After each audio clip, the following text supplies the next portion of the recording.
Bayangkan jika di dapur yang sederhana, yang setiap hari kita gunakan untuk memasak makanan keluarga, ternyata tersimpan berbagai bahan alami yang diam-diam memiliki kemampuan luar biasa untuk membantu meredakan nyeri sendi bila dikonsumsi secara rutin. Banyak lansia merasakan keluhan seperti sendi kaku ketika bangun tidur, lutut seperti nyeri saat sedang naik tangga, atau pergelangan tangan terasa ngilu ketika digerakkan. Keluhan-keluhan ini sering dianggap wajar karena faktor usia, padahal ada banyak hal yang bisa dilakukan untuk membantu menguranginya, termasuk dengan memanfaatkan bumbu dapur yang selama ini mungkin hanya dianggap sebagai penyedap masakan. Dan menariknya, beberapa bumbu dapur tertentu memiliki kandungan aktif yang secara alami dapat membantu mengurangi peradangan, memperlancar sirkulasi darah, serta meningkatkan kenyamanan pergerakan tubuh. Inilah yang akan kita bahas hari ini agar para lansia bisa memanfaatkan hal sederhana namun bermanfaat besar. Assalamualaikum warahmatullahi wabarakatuh. Semoga Anda semua selalu diberikan kesehatan, kekuatan, dan ketenangan dalam menjalani aktivitas harian.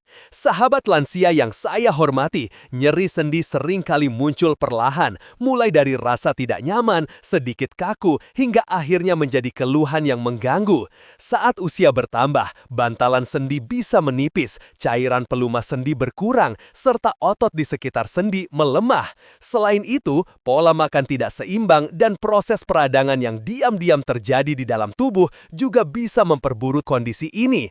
Namun, kabar baiknya, tubuh manusia punya kemampuan alami untuk memperbaiki diri, asalkan kita memberikan dukungan yang tepat. Salah satunya adalah dengan mengonsumsi bahan makanan yang kaya antioksidan dan senyawa antiinflamasi. Jadi, bukan hanya tentang obat, tetapi tentang makanan sehari-hari yang bisa membantu tubuh bekerja lebih baik. Dan itulah mengapa bumbu dapur menjadi pembahasan yang sangat menarik.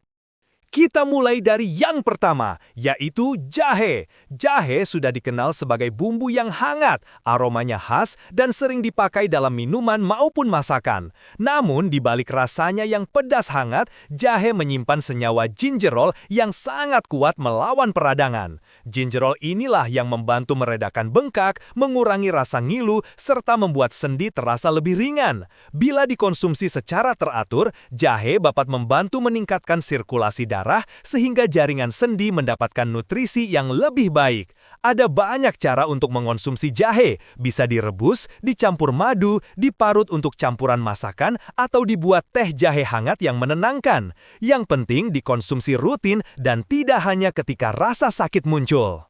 Bumbu kedua adalah kunyit. Kunyit memiliki warna kuning cerah yang sangat khas dan sudah lama digunakan sebagai bahan jamu. Kandungan utamanya bernama kurkumin yang dikenal memiliki efek antiinflamasi sangat kuat.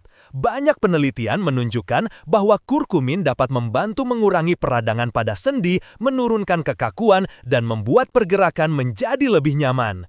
Kunyit bisa dikombinasikan dengan lada hitam agar penyerapannya lebih optimal, karena piperin dalam lada meningkatkan kemampuan tubuh menyerap kurkumin. Cara mengonsumsinya pun mudah, bisa dimasukkan ke masakan, dibuat jamu kunyit asam, atau dicampur dalam air hangat. Dengan cara sederhana seperti ini, lama-lama sendi terasa lebih ringan dan tidak mudah meradang. Selanjutnya, ada bawang putih. Banyak orang mengenal bawang putih sebagai antibakteri alami, tetapi tidak banyak yang tahu bahwa bawang putih juga memiliki kemampuan mengurangi peradangan dalam tubuh. Senyawa alisin memberi manfaat untuk membantu mengurangi kekakuan sendi, memperbaiki aliran darah, serta menurunkan rasa tidak nyaman akibat peradangan ringan. Mengonsumsi bawang putih secara rutin, baik dalam masakan atau dibuat campuran air hangat, dapat menjadi cara alami untuk menjaga kesehatan sendi. Bawang putih juga membantu mencegah penumpukan kolesterol yang bisa mengganggu sirkulasi darah, sehingga nutrisi ke sendi tetap lancar. Bumbu berikutnya yang jarang disadari manfaatnya adalah ketumbar. Ketumbar mengandung antioksidan yang mampu membantu tubuh melawan radikal bebas yang merusak jaringan sendi. Selain itu, ketumbar memiliki efek menenangkan dan membantu mengurangi pembengkakan. Mengonsumsi air rebusan ketumbar secara rutin diyakini dapat mengurangi rasa pegal pada lutut dan pergelangan kaki. Ketumbar juga bagus untuk pencernaan, sehingga tubuh bisa menyerap nutrisi lebih optimal, termasuk nutrisi penting bagi kesehatan sendi. Kita juga tidak boleh melupakan kayu manis. Aromanya harum, rasanya manis hangat, dan sering dipakai untuk minuman atau kue. Namun, kayu manis juga memiliki kandungan antiinflamasi serta antioksidan yang mampu membantu mengurangi proses peradangan dalam tubuh. Ketika tubuh mengalami peradangan kronis, sendi menjadi lebih cepat rusak dan mudah sakit. Kayu manis membantu memperlambat proses tersebut sehingga sendi tetap nyaman. Cara mengonsumsinya bisa dibuat air rebusan kayu manis, dicampur madu, atau ditambahkan ke dalam minuman hangat. Bila dilakukan rutin, tubuh perlahan terasa lebih segar dan sendi lebih nyaman digerakkan. Selain itu, ada juga cengkeh. Cengkeh punya rasa yang kuat dan aroma yang tajam. Senyawa eugenol dalam cengkeh membantu mengurangi rasa nyeri, meredakan peradangan, dan memberikan efek hangat yang menenangkan bagian tubuh yang terasa tidak nyaman. Banyak orang menggunakan cengkeh sebagai obat kumur atau campuran teh, padahal ia juga sangat baik untuk kesehatan sendi. Air rebusan cengkeh yang dikonsumsi rutin dapat membantu membuat tubuh terasa lebih rileks sekaligus mengurangi rasa ngilu pada bagian sendi tertentu. Bumbu dapur berikutnya yang juga bermanfaat adalah lada hitam. Lada hitam memiliki efek panas dan membantu meningkatkan sirkulasi darah. Jika darah mengalir dengan baik, nutrisi lebih mudah mencapai area sendi sehingga peradangan dapat berkurang dan rasa sakit perlahan mereda. Selain itu, senyawa piperin dalam lada hitam juga berfungsi sebagai antioksidan yang membantu melindungi jaringan tubuh dari kerusakan. Lada hitam sangat mudah ditambahkan pada makanan sehari-hari, sehingga sangat praktis digunakan sebagai pendukung kesehatan sendi. Berikutnya ada serai atau sereh. Sereh sering dipakai untuk memasak sup, tumisan, atau minuman hangat. Kandungan sitral di dalamnya membantu mengurangi peradangan, membuat otot lebih rileks, serta meredakan pembengkakan.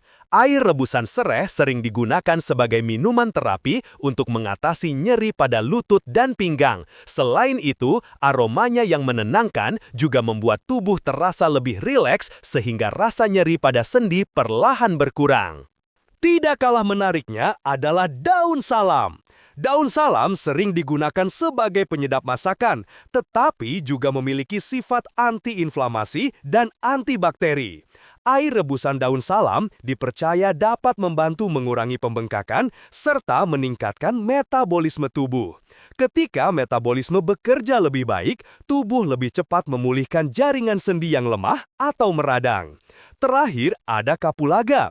Bumbu aromatik ini mengandung antioksidan dan senyawa yang membantu melancarkan aliran darah serta merelaksasi otot. Kapulaga sangat baik untuk membantu mengurangi rasa kaku pada sendi, terutama bila dikonsumsi dalam bentuk air rebusan atau dicampur dengan teh hangat. Selain itu, kapulaga juga membantu pencernaan, sehingga nutrisi untuk sendi dapat diserap lebih maksimal. Sahabat lansia semuanya, dari berbagai bumbu dapur yang kita bahas tadi, intinya adalah bahwa banyak sekali bahan alami di sekitar kita yang bila dikonsumsi dengan rutin dapat mengurangi nyeri sendi secara perlahan namun nyata.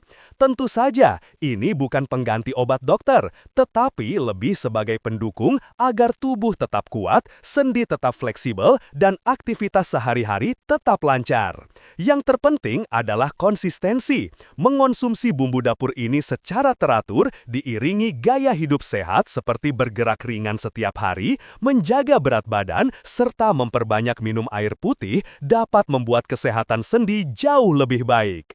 Semoga penjelasan ini bisa menjadi inspirasi sederhana namun bermanfaat, dan semoga para lansia dapat merasakan manfaatnya dalam beberapa minggu hingga bulan ke depan.